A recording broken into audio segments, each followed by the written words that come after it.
It was late Monday night when I sat on the push, with my pants around my ankles, listening to people laugh at me. They thought it was all funny, especially the fact that I had no idea about anything. How could a guy not know that his wife was cheating on him and doing it right under his nose? Colin Wilson, who said he screwed my wife, was telling his friend Ben Kramer how he seduced her at a party last week. It was at this party that I was called to investigate a break-in at a local art gallery. I was only gone for about 2 hours, but I was back before the evening was over. I found my wife at a table with 3 other people, one of whom was Colin Wilson. The other couple sitting there was his boss and his wife. My name is Brian Sexton, and I am an insurance investigator for a world-renowned insurance company that deals exclusively with high-value property clients.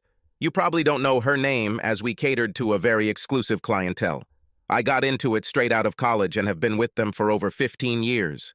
I am 37 years old and in the prime of my life. My job is to investigate the circumstances of incidents where there may be a large compensation claim. Most of the time it's routine, but sometimes things get pretty exciting. I investigate mostly thefts and robberies, but occasionally car accidents if more than 1 or 2 of our vehicles are involved. I'm very good at it, and I have a reputation in my industry. I am often rented out to other companies, but at a high price. I often have to go away, but never for long. And if a lengthy investigation is required, I have people to stay on site and get the job done. I have been married to Allison for 14 years, and we have 2 wonderful children, Regina, 10, and Christina, 8. Allison is a year older than me and works at the same company as secretary to Bill Quinn, the company president. She and I met and got married before she joined the company, but when she lost her job, I wanted her to try to work for my company. We had to get permission from HR because it was against company policy in terms of nepotism, but since I was a valued employee, they agreed to hire her. Fortunately, Bill Quinn was looking for a new secretary, and Allison had more than 5 years of experience as a personal assistant at a giant corporation. He interviewed her and immediately liked her. She was accepted as his personal secretary. The 2 people I mentioned earlier, Colin Wilson and Ben Kramer, were insurance specialists who wrote policies for large companies or individuals with very high-value assets. For me, they were only acquaintances, not friends. Both worked for Jerry Scogins, a good guy who was a good friend of mine. I reported directly to Bill Quinn and worked independently most of the time, but occasionally received interesting assignments from Jerry. The conversation I overheard took place a week after the party. I went to the toilet to relax and sat there for a while, pushing and sweating. I ate some scallops for lunch a day ago and thought they might have been a little stale. While I was cursing my fate, Colleen and Ben walked in. They seemed to ignore the closed booth door and began talking about the party. That's when Colin started bragging to Ben about his latest conquest. I listened to the story of increasing pain in my intestines that had nothing to do with cramps and sweat from bad fish. How did you get into her pants? I didn't think she was that kind of woman. Go ahead, tell me, since I wasn't there. We did a couple of dances and she was pretty friendly. But Brian was there, and she just smiled when I asked her to come to my office. She said Brian wouldn't be too happy if she did that. So what then? What did you do? Well, I talked her into having a drink with me at the bar while Brian was dancing with Judy, his secretary. I asked the bartender to make me a double shot and then switched our drinks while she was talking to someone. This was the easy part. I just wanted to get her a little drunk so I could touch her on the dance floor. You know, take what you can get. Yeah, but Brian was still there, so what could you really do? Hey, wait a minute. Didn't you arrange for his departure? Hell no. It was just dumb luck. We were doing a quick dance when he came over to tell her he needed to go away for a while.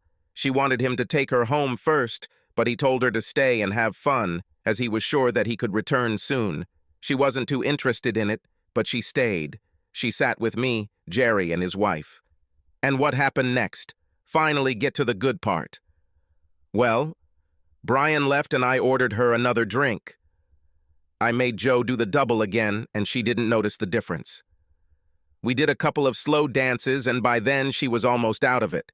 She hung on me while I grabbed her ass, and a couple of times she pressed herself against my tool and giggled. I figured 1 or 2 more drinks would be it. I took her to another one, and she drank it like a pro. I can see exactly how this is happening.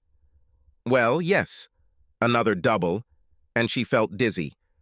I invited her to go outside to get some air, and she readily agreed. I took her to my car, and we sat in the back seat. She was almost gone, so I slid my hand under her skirt. In general, she isn't against it. She begged me to give away everything I had. I gave it to her and she liked it. It was delicious. I can't believe Allison did this. She never seemed capable of cheating on her husband or giving in to someone like you. Are you sure this really happened? I'm not feeding you crap. I have a date with her next Saturday when she usually goes to get her hair done. She said she would meet me and that I would book a hotel room. I'm going to have sex with her all day, you'll see. Well, I envy you, dude. Allison is one hot ass. I always wondered what Brian did to deserve her. Maybe you can set me up with her when you get tired of her. Maybe we'll see. For now, don't even think about this conversation. I don't want anything to go wrong. Fine? No problem. They both came out of the toilet while I sat there trying to keep my stomach from coming out through my mouth. I couldn't believe what I just heard. Could this really be happening? I began to remember that evening. It was almost 11 when I returned to the party and Allison was sitting with Colin, Julie, and Jerry Scogans. Allison didn't seem to be drunk when I sat down and was talking to Julie about the kids. Colin spoke to me, but didn't stay more than a few minutes before leaving. I noticed Allison say something to him, but I didn't think anything of it. The only thing that was strange that evening was that when we got home, Allison wanted to make love. It wasn't that unusual, but she usually didn't want to do it this late. She was especially hot that night. Guilt? Repentance? Maybe. A week passed after the party, and I didn't see any difference in Allison or her behavior. She never brought up the fact that I left during the party or what she did when I was not there. I asked her, and she said that she danced with Colin and Jerry, but mostly just watched. She and Julie talked about school and the play the kids were in, and that was it, she said. She would have preferred to come home when I left, she said. I decided to watch her more carefully.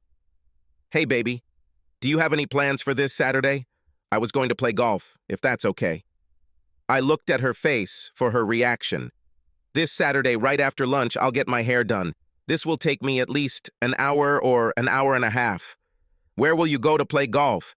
So was she going to get her hair done? How does Colleen know about this if she didn't tell him? I didn't even know this. It seemed like everything was too real. I think of the country club. I'll see if Ben Kramer can join me. I think he and Jerry are dicks, don't they? I have no idea. I know Jerry does, but I don't know Ben or his wife very well, so I don't know. Me too. Hey, what about Colin Wilson? You talked to him at the party, didn't you? He might as well go too. Allison turned and looked at me strangely. She paused before answering. Why do you want to go with him? He, excuse the expression, is an asshole. I had to dance with him a couple of times at a party, but he really creeped me out. He is still a fruit. Now I was wondering, is she trying to talk me out of asking him if he would go with me? Or is she trying to convince me that she doesn't like him? Either way, it was very unusual for her to talk about someone else like that. Oh, I don't know much about him, but he's Ben's friend, and they seem to share everything. Maybe this is a bad idea. I'll just call Phil and Charlie.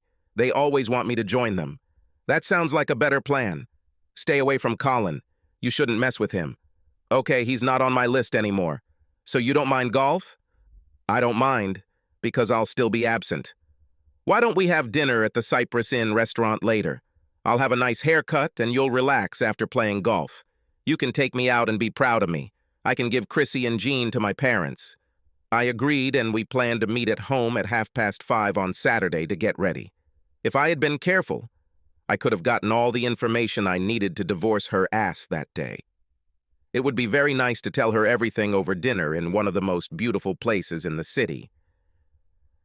The next day at work, I went down to the control room to get some things I needed to stalk my wife and her lover. I decided to take one of the company's surveillance vans. I could leave it in the company parking lot until Saturday morning when I went golfing. I grabbed 2 small transmitters to put in her purse and car, and one of the small GPS units I could install in her car. This will tell me exactly where she was at every moment. The van was also video-capable, but I couldn't decide what to do with it. Since Colin said they were going to a motel, there's no way I could film. Maybe I could put the camera in her jacket, but only if I knew for sure that she was going to wear it. I could try, but I wasn't sure. When she goes somewhere, I can follow her through the GPS unit. The surveillance van can tap into his signal so I can monitor her location on the van's grid. It was programmed with local street maps, so I could locate the actual address within 30 meters.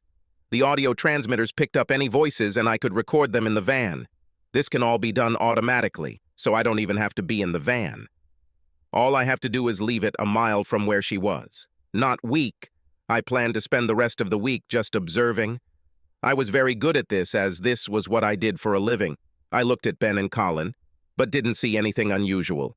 I usually visited my loving wife at least once a day, but now I visit a little more often.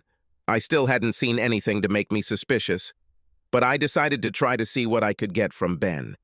He was working on policies for a large factory complex, and I used to spend some time just looking at the site and putting together contingency plans for a possible disaster.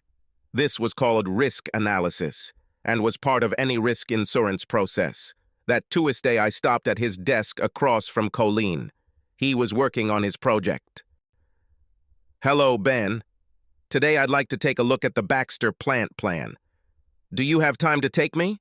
He looked up with a distracted expression on his face until he realized what I was talking about, and then he simply shrugged. "Of course, I can go anytime. I still need to go back there to take some pictures. When do you want to go? How about an hour or so? Great. I'll stop along the way and pick you up at your desk." Afterwards, I said a few more words, and as I turned the corner, I looked back just in time to see a grin between Ben and Colin. They looked at me the whole time until I left their sight. Interesting? Assholes.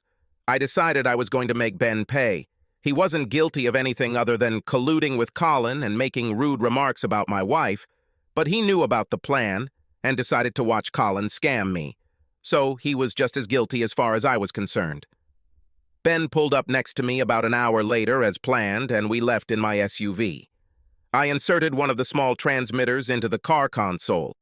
It can capture any conversation in or around the SUV. I wanted to have on record some of what I was going to say to Ben, something that would only be between him and me. As we left the parking lot and began the 25-minute drive to Baxter, I spoke. "So tell me, Ben, did you enjoy last week's party?" "I wasn't there, Brian. I was on a trip, so I missed all the fun." "What was interesting, Ben? How did Colin fuck my wife? Is this what you missed?" Ben was stunned and didn't know what to say. He stuttered and shifted in his chair and actually reached for the door handle until he realized where he was. Finally, he fell and looked at me. "How do you know?" "All I know is what Colin told me. I don't even know if this is true." "Do you think he would lie about something like that? Do you think he made it up?" "I don't think so, no." "But how did you know?" "You weren't even there, from what I heard." "You've been gone for a couple of hours?" "That's when everything happened. Colin said he got her drunk and then took her to his car." "As far as I know, this is not your concern. I just want to know what else Colin told you. Does he have any plans for another meeting?" This was to see if I could trust everything this idiot told me. "He said they were going to do it on Saturday, when she was supposed to get her hair done. This time he was going to rent a room. That's all I know, honestly, Brian." "Well, I want to thank you for being a good friend and telling me this," I said sarcastically. "I know you wouldn't want to be part of something like that." "You were going to tell me anyway, weren't you?" "Yes, sure. I like you and Allison. I wouldn't want something like that to happen to you. Colin is a real jerk. Sorry, you made me think. I feel like a real ass. Hypocritical piece of crap. What did he say? Oh yeah, couldn't he fuck her after Colleen was done with her?" With these words, I reached into the console and turned off the recorder. This was what I wanted to have later. What I wanted to say now was not written down. "It's not a problem, Ben. As long as you do everything as I tell you, you'll be fine. Fail me, and you will be in a world of pain. Is it clear? Ben just shook his head affirmatively. He got the point. One more thing, Ben. Nothing from our conversation should reach Colin. He doesn't know that I know, and you won't tell him. If I find out you said anything to him, I'll beat the crap out of you first, and then I'll make sure you get fired, and it's known that you can't be trusted. Do you understand me? You know, I have ways to bug you and Colin, so I'll know if you mess up. I won't tell Colin anything. I won't even talk to him if you want. No. Do what you always do, and let him talk. That's all you need to do. There is no problem if you even agree with him. Now I know the truth. Just remember what I said, and everything will be fine. We didn't talk much after that, and spent the next 2 hours standing there without saying a word. He did his job, and I did mine. I had what I needed, and Ben would be left out too. He just didn't need to know right now. This week was one of the longest of my life. I kept a close watch on my wife, but she was not doing anything unusual. Wednesday evening arrived, and the children went to their school dance class for children, which was supposed to end around 9:30. I was sitting in the living room watching TV when Allison came in and sat on my lap. She put her arms around my neck and started pressing her ear to my ear. We have about 2 hours before I go pick up the kids. Don't you want to make love? Although I was a little disheartened and angry about what was happening, I was also human and a man. Against my will, I became aroused. I grabbed her around the waist and pressed her tightly to me. I kissed her tenderly. Take me upstairs to our bedroom, right now. I want you, and I want it now. I needed no prompting and followed her up the stairs to our bedroom, all the while watching her cute ass. On the way, we started to undress. And then there was mind-blowing sex between us. When it was all over, then for some time we simply lay in each other's arms, not feeling the need to speak or disrupt the mood with action. This was love at its finest. For a while, I forgot my doubts and fear that this could very well end for us. I wanted to forget and believe that it was all a lie, but she wasn't meant to be. That was quite nice, husband. I think we need to do this more often, don't we? We seem to be out of sync for a while. Let's not let this happen again. Fine. I'll definitely work on this. How much time, and do we have a minute to take a quick shower? I have to pick up the children after 9, but we can pick them up later if you want now, or wait until our date on Saturday night. I can ask the children to go to their mothers for the night. How about this? I'm on a date. Anything else on Saturday? How is it okay? You have golf, and I have a meeting with the hairdresser. Then, love, we have a dinner date, and after that, I'll be yours whenever you want. And you better do lots and lots of that for me. Do you have a better offer now? No. Okay, then we're in touch. Allison quickly got dressed and went to get the children. I lay there for a while, just remembering what had just happened. How could this woman make love to me like that if she had sex with that shit-eating Colin Wilson? I knew she was smart, but was she also a good actor? Something was definitely wrong, and I was going to find out on Saturday. While she was gone, I checked the transmitters and found that they were working fine. I planned to install them Friday night in her car and Percy. I had everything ready except for one more meeting with Ben Kramer. I needed to find out what hotel Colin had booked at. Ben will find out for me, or I'll do something he won't like. The next morning, I called Ben and asked him to meet me in the third-floor cafeteria. He agreed without comment, and when he came in, I was sitting at one of the tables. He joined me without saying anything, and I quickly got to the point. Ben, my friend, I need you to find out from Colin where he plans to take Allison on Saturday. I need the name of the motel and where it is located. All you have to do is catch him somewhere alone and ask him. Tell him that you think he's feeding you crap, and that if he tells you where he's taking her, you'll believe him. I smiled at Ben as he tried to figure out how he could do what I asked.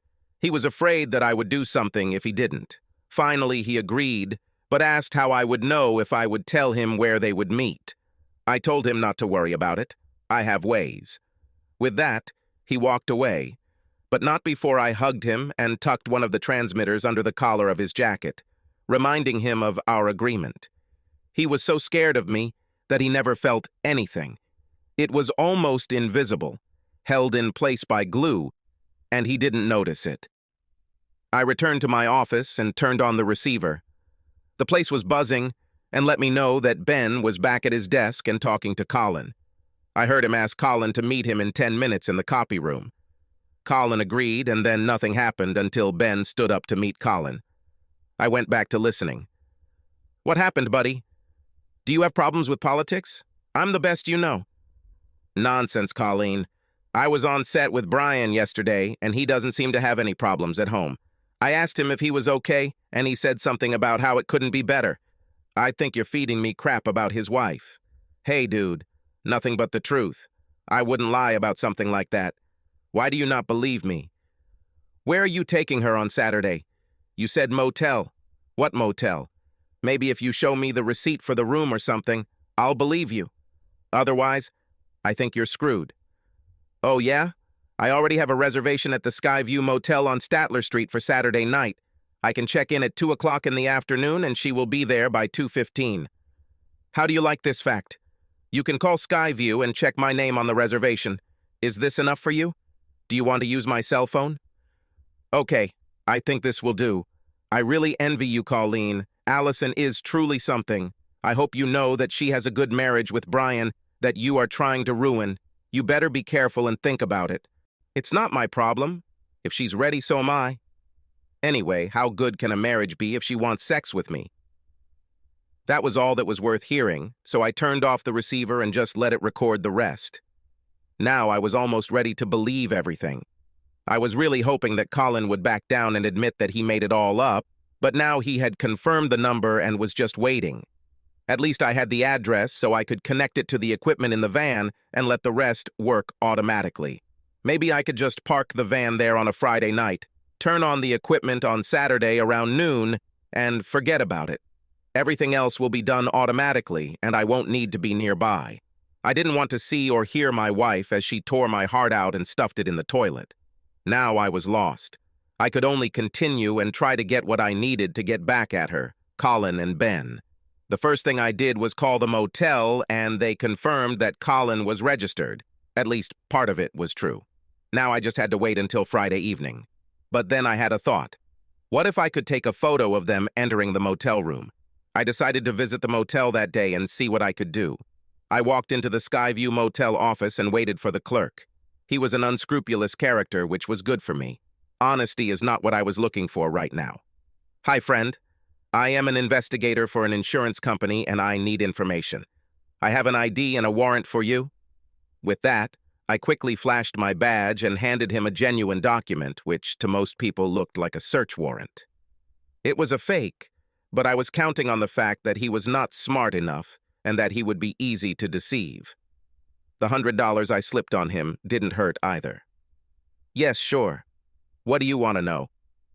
I asked him to confirm Colin Wilson's reservation and asked if he had a room number. He said no, so I asked if he could give him a room on the first floor overlooking Statler Street. He tricked and tickled until I slipped in another $50 and finally gave me a room number that would allow me to shoot a video. I let him know about the van that would be parked on his property, and he just shrugged and said it was no big deal. I thanked him again for his help and gave him another $50 for his silence.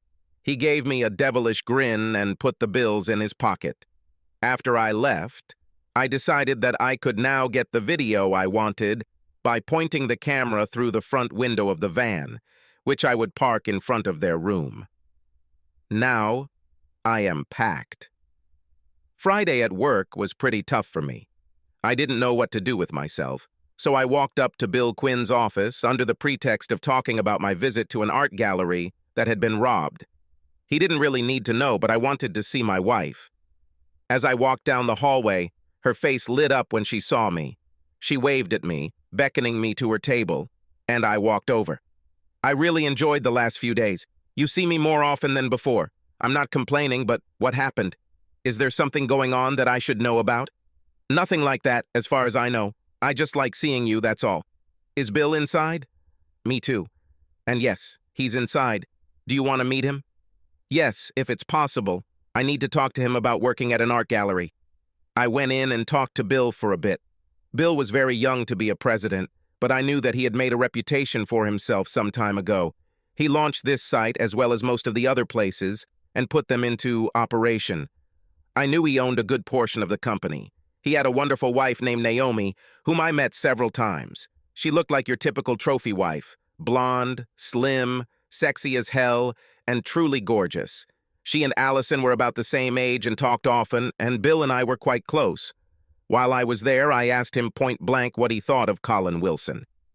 At his request, I often spoke about the work of other employees, as he insisted that I take on more responsibility as management, but the issue was mine. Why do you want to know about Colin? Is there something I should know about? I need you to tell me if one of my employees is having problems or causing problems. This is true? Well, I might have big problems with Colin. I don't really like him and Ben. Perhaps I may have more information for you this weekend. If everything works out as I expect, I'd like to be able to call you at home on Sunday if that's okay. Otherwise, I'll wait until Monday. Let's see. Until then, I'd prefer you not tell anyone about this. Fine. No problem. I'll wait. You know I trust your judgment on these things. You have always been fair in your assessments, and I respect that. I would just like you to consider taking the position of vice president that I offered you. As per your request, I still haven't mentioned this to Allison, but she should know about it. In fact, if you don't tell her soon, I will. I'm just waiting for the right time to bring this up. This means a lot of changes for us, so I wanted some time to think about it. I'll be sure to let you know next week. Is it coming? This is cool. So, are you finally going to look into it? I promise I will do it. I've been thinking about this a lot lately, so I need to make a decision soon for my own reasons. I walked out of his office, stopping to say a few words to Allison before heading towards Ben. At his desk, I stopped for a second and said loud enough for Colleen to hear that I thought his assessment of Baxter's performance was correct. I then gave him a thumbs up to let him know that I had heard his conversation with Colin. His eyes opened very wide, but like me, he said nothing. He just nodded. I patted him on the back as I removed the small transmitter. As before, he felt nothing. I finished the day without any distractions and waited for Allison before heading home. I wanted to tell her that I needed to take the van to someone and that I would catch a taxi to my car, so I would be a little late. She kissed me goodbye and went home. I noticed Colleen standing by the door, watching her leave. He looked at me and turned away to return to his seat. I dropped the van, locked the camera in position, making sure it captured the right room the clerk gave me. I locked it and reminded the motel owner that I was supposed to leave it there for the night, and maybe tomorrow. I slipped him another $20 and thanked him for his understanding. He put the money in his pocket and shook hands. With that, I went home. Friday night at home was another surprise. Allison ordered pizza for the kids and said she made sure they went to Grandma's that evening. I asked why, and she said she enjoyed Wednesday night so much that she wanted to continue it tonight. Do I mind? Not so much. Well, Friday night was almost the same as Wednesday night, except we did something new. While I was enjoying it, I had a sickening feeling thinking about where she could have learned all this. But when I asked her about it later, she giggled and pulled a book out of her nightstand and showed me an article about making love after 35. I'll be damned if most of what we've been doing the last 2 nights wasn't there. I really enjoyed it that night. I tried to do everything she wanted me to do, and I succeeded. It took most of the night, but so what? I promised myself that I would take some Viagra. We lay next to each other, and I finally plucked up the courage to ask her where all this came from. Allison, I like what we do, and I really want to please you, but I have to ask, where does it come from? Why now? If I didn't trust you so much, I'd wonder if there might be a guilty conscience involved. Sorry, Bree. Naomi told me something last week that I can't repeat. I just keep thinking about us and the girls and our life together, and it makes me so happy sometimes that I just need to express myself. It turns out that I chose this path because I wanted to show how much you mean to me. I listened, and seeing her happy made my heart burn. But the next moment I wondered, if this is true, then how can she have an affair? Should I ask her?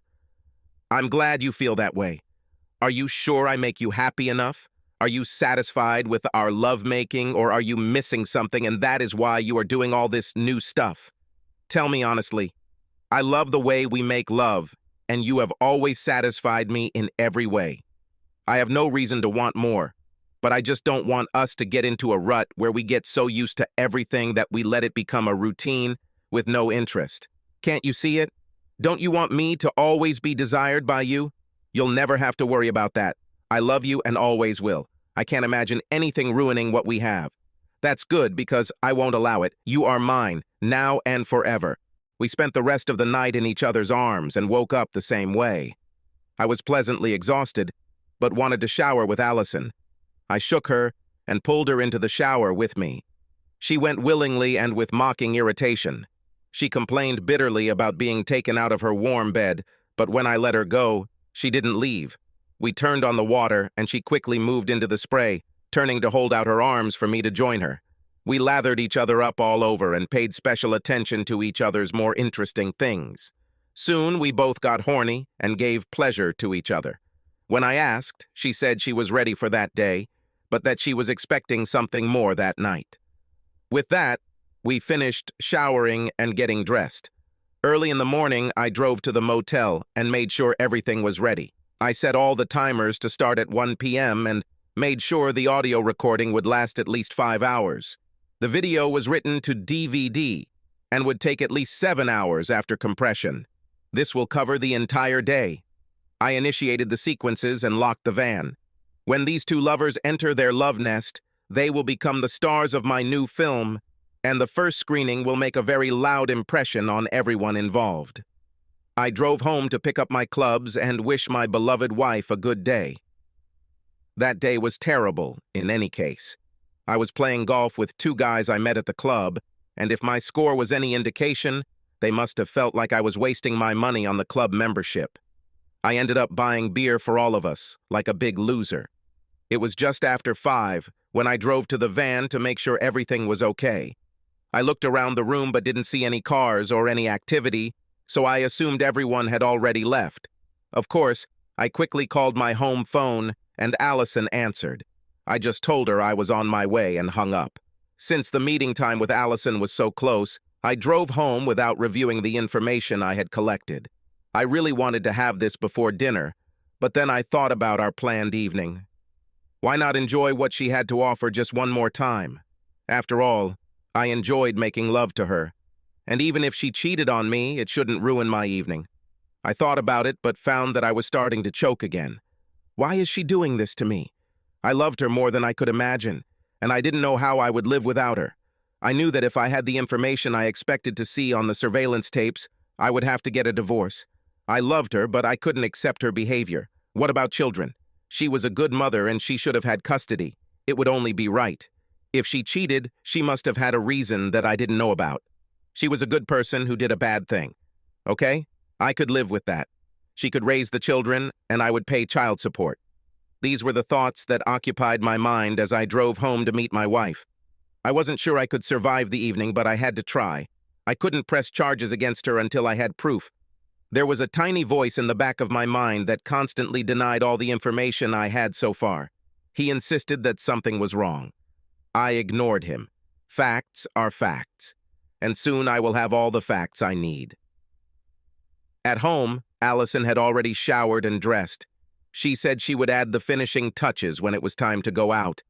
In the meantime, I rushed to get ready and we were able to leave in time to meet our table reservation time. My wife was wonderful. She was always noticed when we entered the room.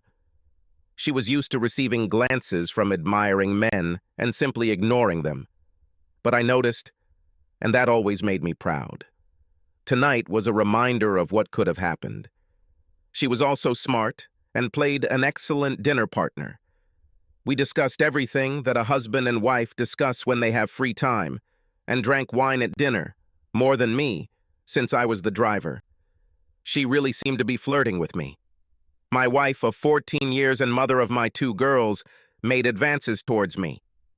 It almost broke my heart to realize that she could have spent hours having sex with another man that same day and was now flirting with her husband over dinner as we finished the dessert of chocolate mousse. preceded by some sorbet. We looked at each other and smiled. We were both ready to move into the bedroom at home that evening. I signaled to the waiter for the bill while Allison went to the restroom. We walked out hand in hand and walked to the car. As I turned onto the main street and headed toward our house, Allison walked up to me and leaned her head against my shoulder. She lifted her hand to remove one of my hands from the steering wheel and lowered it to my lap. With little prompting, I hugged her like we did when we were young and in love for the first time. She sighed and relaxed.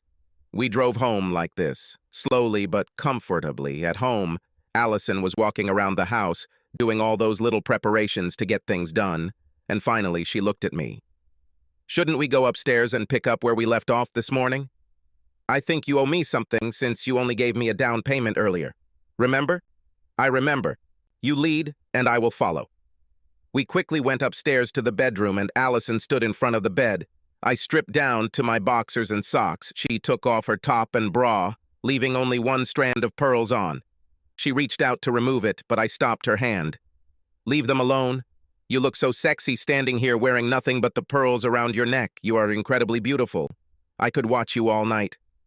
This is something only you will see.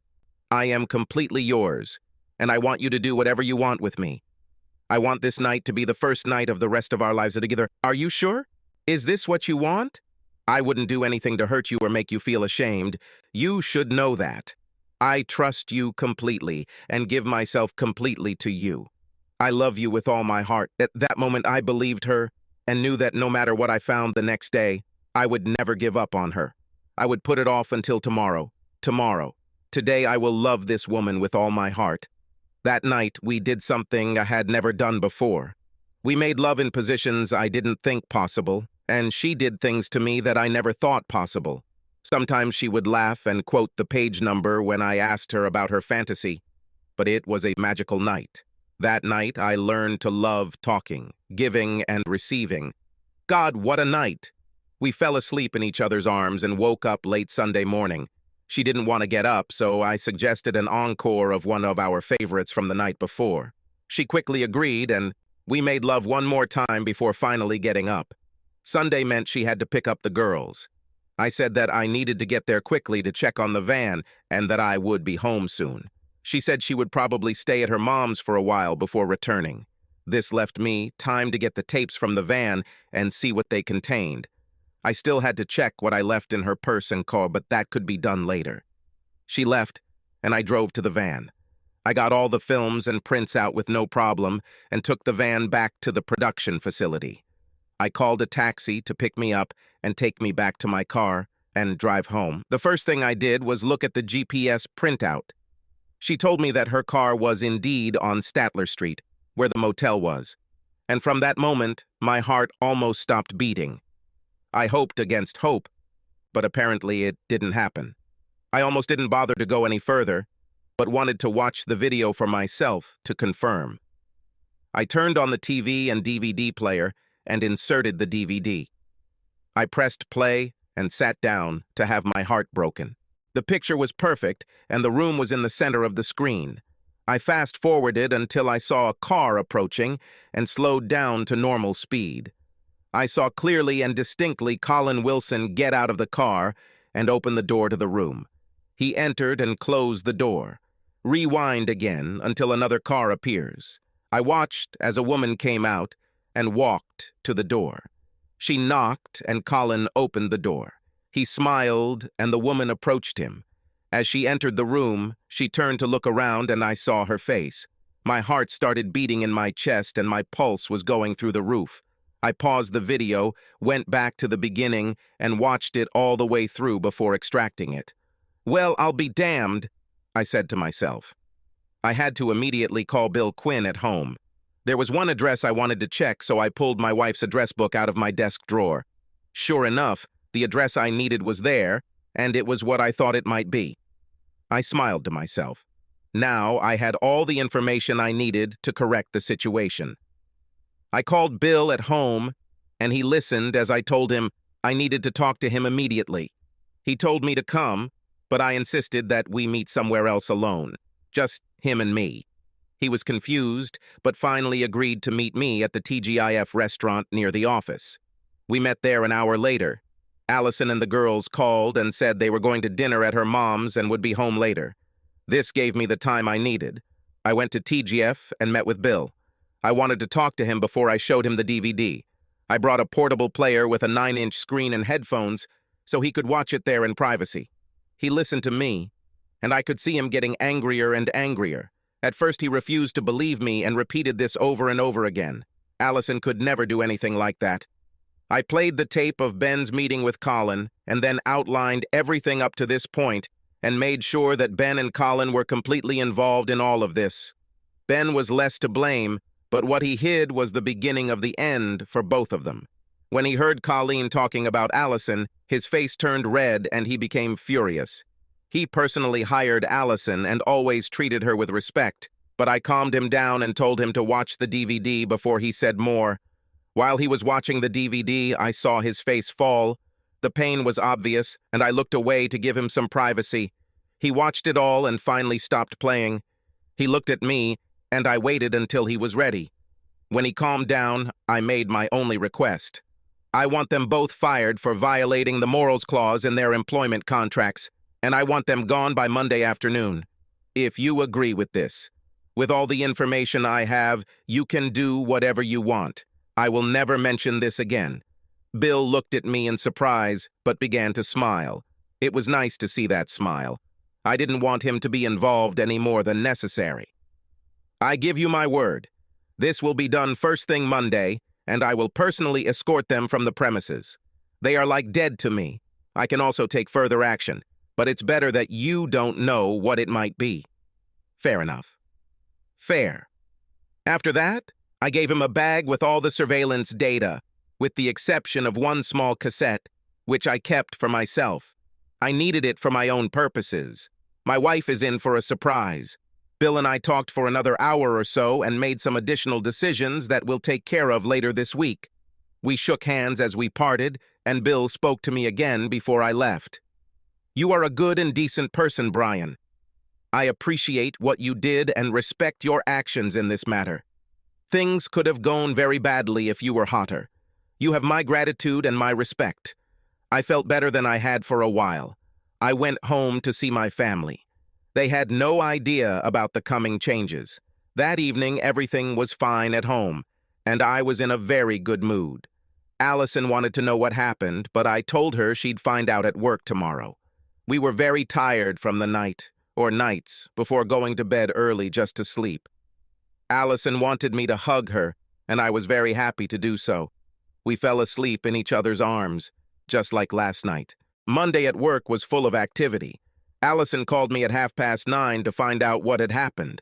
I feigned ignorance and asked for details. She said Bill asked her to invite Ben Kramer and Colin Wilson to his office immediately. She said that they were both there now and that they were all screaming. I said that I was completely confused and asked him to let me know what else happened. She called 20 minutes later and said Bill had asked her to get security to come see him immediately. She covered the phone while talking to someone at her desk and then came back to tell me that Bill had asked security to escort Ben and Colin back to their desks. She quickly hung up and promised to call back. I didn't hear anything from her for the next hour until she finally called to say that both Ben and Colleen had been fired and that Bill wanted her to type up disciplinary letters for both. The reason for dismissal was to be a violation of the morals clause. She was very excited. This was the most unusual thing that had happened in her time as Bill's secretary. She demanded that we go to lunch together and discuss it. I agreed. Over lunch, Allison continued to talk about what had happened that morning. She told me they were both escorted out of the building and warned never to return. She said Bill had been angry and agitated all morning and even yelled at her once before quickly apologizing. Finally, she ran downstairs and asked me what it was. How do I know anything about this? Bill told me to ask you when I asked him. He said, ask Brian. He knows everything about it, and he's the one who opened my eyes to a lot of things. That's what he said, so go ahead and shoot. Before I tell you what happened, I want you to listen to this tape first. I gave her a tape of Ben and Colin talking about the motel. She began to listen with interest, and then I watched as her face turned pale. She looked at me with her eyes wide open and her mouth making an oh surprise shape. She listened to the end and then angrily took off her headphones. It is not true. He's lying. I never went to any motel with him and I never would. You can't believe this recording. Is this what you gave Bill? Does he believe this too? No, he doesn't believe Colin, and neither do I. I have something to explain to you, and I want you to just listen to me the whole time. You will do this. When I said I didn't believe the tape, she relaxed a little but was still angry and a little scared. She just nodded and indicated to begin. I heard Ben and Colleen talking a little over a week ago. Colin told Ben about you and him at the party. He said he got you drunk and then took you to his car, and you had sex in the backseat. He was very detailed and described what he did and what you did and told it all to Ben. Ben listened and believed what he heard. You'll be glad to know that he was so impressed that he wanted Colin to include him in the next meeting. I was confused and tried to figure out how he could tell the truth. I couldn't believe it, but I had to be sure. Allison tried to interrupt me before I could continue, but I just didn't let her say a word. I needed to quickly uncover the truth before it exploded. I told Ben to talk to Colin, and Colin said he booked a motel room on Statler Street for Saturday afternoon when you were supposed to get your hair done. Then I was upset because how could he know about your meeting with the hairdresser if you didn't tell him? Do you remember I mentioned Saturday to you? We made plans for this evening. But he hasn't been there since. I calmed her down with a wave of my hand and trudged on. I decided to be absolutely sure it was really you, so I used one of the company's surveillance vans and set it up to track your car and take video of whoever came into the motel room. I asked the receptionist to give me the room number so that I would know where to record everything and watch it on Sunday. It was after this that I called Bill and gave him everything. Ben and Colleen were fired at my request. Allison listened to me as I told her this story. She was still confused and couldn't believe that I thought she was the one with him at the motel. But I wasn't with him. I styled my hair just like I told you. My salon is on Statler Street, but I didn't know about any motel. You do not believe me? I actually know who he was with because she told me herself. It was... I quickly continued, cutting her off before she could let it out. I had to convince her that I trusted her all along. This is not the truth, but the wisest thing.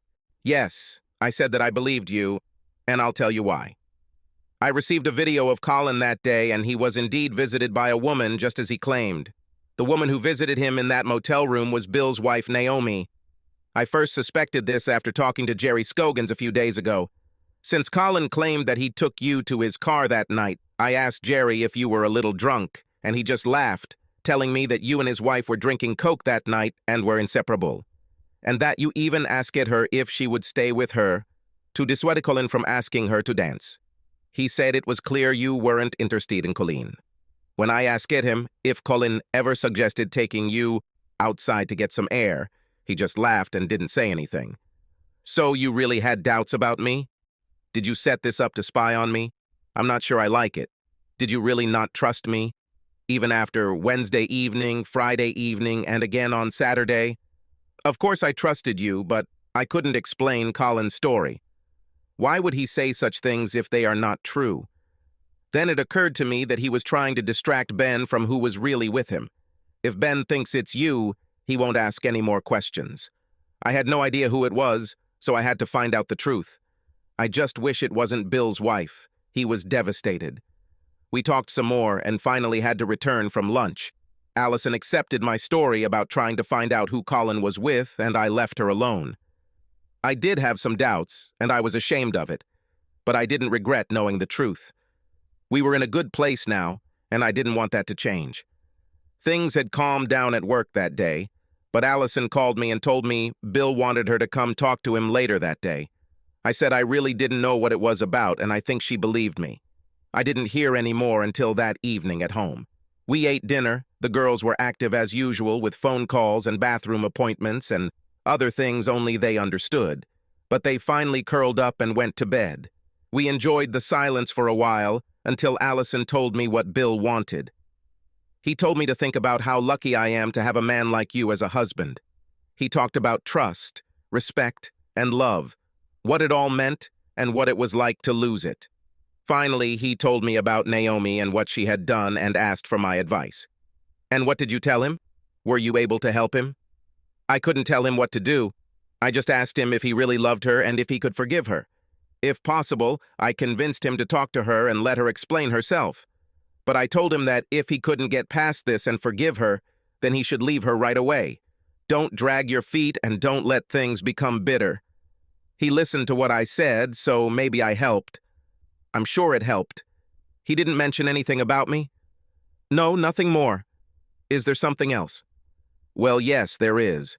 Bill offered me a position as the corporation's vice president of investigations. I would have complete control of all investigators in all offices around the world, and I would have a choice of where I lived.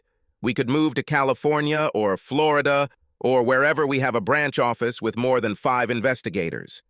I will still report to Bill, but only to him. This will mean a lot more money, as well as benefits, such as shares and other things. Allison screamed and jumped into my lap, hugging my neck. She couldn't let me go and couldn't stop laughing with joy. When did it happen? Is it because of what you did today? Is this some kind of reward? Now, who doubts whom? Bill suggested this to me 6 months ago. I just wasn't ready to think about it until now. I think the thought of losing everything I've done somehow made my choice more real. For a while last week, I thought I might have lost you. This got me thinking. Brian, you could never lose me like this. I won't go to anyone else.